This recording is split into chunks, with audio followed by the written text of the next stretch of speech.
दोस्तों, क्या आपको लगता है कि दुनिया वो लोग चलाते हैं जिन्हें आप वोट देते हैं, या दुनिया वो लोग चलाते हैं जिनके नाम कभी अखबारों में ही नहीं आते? एक आइलैंड, एक अरबपति और दुनिया के सबसे ताकतवर लोग, बड़े बड़े राष्ट्रपति, राजा, वैज्ञानिक और शायद आपके देश के सबसे बड़े नेता, अमेरिका से लेकर ब्रिटेन तक, सबके चेहरे बेनकाब हो चुके हैं। लेकिन अब यह आग भारत तक पहुँच चुकी है। जी हाँ, आज हम बात कर रहे हैं जेफरी एप्स्टीन की, वो नाम जो मर कर भी जिंदा है। क्या आप जानते हैं एप्स्टीन की इन गुप्त फाइल में कुछ ऐसे इंडियंस नेम हैं जिनका जिक्र आपको भी चौंका देंगे। संसद के गलियारों में सन्नाटा क्यों? राहुल गांधी खुलेआम कह रहे हैं नरेंद्र मोदी ब्लैकमेल हो रहे हैं, और क्या है वो इसराइल कनेक्शन जिसने भारतीय राजनीति की नींव हिलाकर रख दी है। आज की यह खबर सुनकर आपकी रूह कांप जाएगी। अगर आप जानना चाहते हैं कि क्या वाकई हमारे देश के बड़े नेता और सेलिब्रिटीज ग्लोबल सेक्स स्कैंडल के छींटों से रंगे हैं, तो अगले 8 मिनट तक अपनी नजरें स्क्रीन से मत हटाइएगा, क्योंकि आज सब सच बाहर आएगा और यह सच बहुत कड़वा है। सबसे पहले जेफरी एप्स्टीन कौन था? यह वो इंसान था जो अरबपति था और उसके पास वो चाबी थी जो दुनिया की हर बंद दरवाजे को खोल सकती थी। वो गरीब लड़कियों का सौदागर था, लेकिन उसके ग्राहक कौन थे? दुनिया के वो लोग जो आपके रोल मॉडल है। Bill Clinton, Donald Trump, Prince Andrew, Stephen Hawkins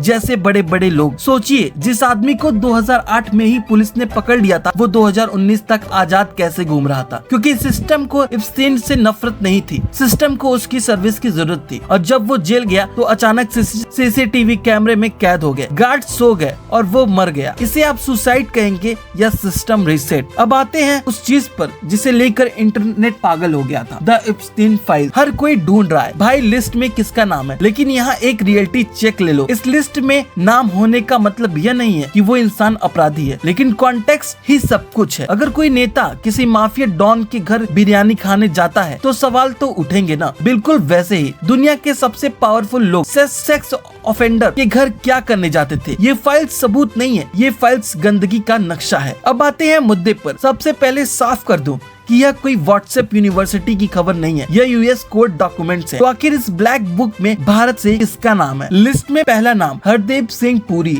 जी हाँ, भारत के मौजूद केंद्रीय मंत्री। फाइल्स के मुताबिक 2014 में जब वो मंत्री नहीं थे, उन्होंने एप्स्टीन को एक ईमेल भेजा था। सब्जेक्ट क्या था? Investments in India. क्या ये सिर्फ बिजनेस मीटिंग थी या कुछ और? बीजेपी कहती है क्लीन बिजनेस, लेकिन सवाल तो उठेंगे। दूसरा नाम दीपक चोपड़ा, दुनिया भर में अध्यात्म स्पिरिचुअलिटी सिखाने वाले गुरु। एप्स्टीन ने 2016 में ही उनसे पूछा था, क्या तुम बॉलीवुड स्टार्स को डिनर पर ला सकते हो? कनेक्शन देख रहे हो आप कि स्पिरिचुअलिटी और स्कैंडल का ये मिक्सचर हजम नहीं होता। और तीसरा नाम अनुराग कश्यप, बॉलीवुड का वो डायरेक्टर जो हमेशा सिस्टम से लड़ता है। ईमेल में उन्हें बॉलीवुड डायरेक्टर कहा गया है और बीजिंग बुलाने की बात हुई है। बाद में अनुराग ने साफ कह दिया, मैं तो उस आदमी को जानता तक नहीं। लेकिन दोस्तों, ये तो बस प्यादे हैं, असली वजीर का नाम तो अब आने वाला है। अब आते हैं उस मुद्दे पर जिसने वॉशिंगटन से लेकर दिल्ली तक खलबली मचाकर रख दी है। जी हाँ, हमारे देश के प्रधानमंत्री नरेंद्र मोदी। क्या उनका नाम एप्स्टीन फाइल में है? तो बिल्कुल हाँ है, लेकिन सिर्फ ईमेल में। यूएस डिपार्टमेंट ऑफ जस्टिस ने एक ईमेल रिलीज किया है जिसने जेफरी एप्स्टीन अपने एक दोस्त के सामने डींगे हाँक रहे हैं। उसने लिखा कि मोदी जी ने मेरी सलाह पर इजराइल में डांस किया ताकि वो अमेरिका राष्ट्रपति को खुश कर सके। अब आप सोचेंगे क्या बकवास है, क्या हमारे पीएम किसी क्रिमिनल की सलाह पर चलते हैं? भारत सरकार इसे ट्रैश यानी कचरा का कहकर खारिज कर दिया है और उनका कहना है कि एप्स्टीन सिर्फ अपनी पहुंच दिखा रहा था। वो दुनिया को दिखाना चाहता था कि देखो मैं कितना पावरफुल हूँ। मोदी जी मेरी बात सुनते हैं, लेकिन आलोचक पूछते हैं एप्स्टीन को मोदी जी का नाम लेने की हिम्मत भी कैसे हुई? क्या वो सिर्फ झूठ बोल रहा था या पर्दे के पीछे कोई और ही कहानी थी? और जहाँ धुआं होता है वहाँ आग जरूर उठती है, और इस आग में घी डाल रहे थे राहुल गांधी। संसद के बाहर राहुल ने वो कह दिया जो कोई नेता नहीं कहता। उन्होंने सीधा आरोप लगाया, PM Modi is compromised. Rahul का कहना है कि सरकार डर गई है। उन्होंने तो यह तक कह दिया कि एप्स्टीन के पास कुछ ऐसा था जिसमें मोदी सरकार को ब्लैकमेल किया जा सकता है, इसीलिए अडानी को कॉन्ट्रैक्ट मिल रहे हैं, इसीलिए अमेरिका के साथ हड़बड़ी में डील्स हो रही हैं। यह बहुत गंभीर आरोप है दोस्तों। कॉम्प्रोमाइज्ड का मतलब है कि देश का राजा अपनी मर्जी से फैसले नहीं ले रहा, बल्कि कोई उसका डोर खींच रहा है। पर क्या विपक्ष के पास कोई सबूत है? तो बिल्कुल भी नहीं। बस मौका मिलते ही बेबुनियाद अफवाहों पर आकर विपक्ष एक बार फिर बिना सिर पैर की बातें करने लगा। लेकिन दोस्तों, हम भारतीय को इससे क्या लेना देना? क्या राहुल गांधी इस अमेरिकी मुद्दे को भारत में उछाल रहे हैं? क्यों मोदी भक्त इसे डिफेंड कर रहे हैं? क्योंकि दोस्तों, ह्यूमन साइकोलॉजी हर जगह सेम है।